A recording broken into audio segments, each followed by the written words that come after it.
こういうのもたまにはいいな。そうですね。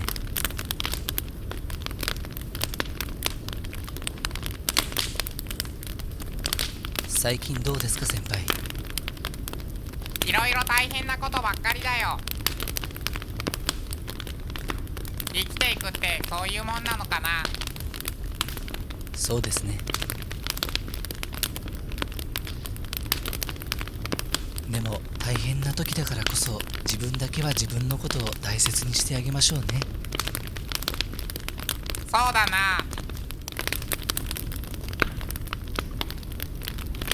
俺好き。そういうことじゃありません。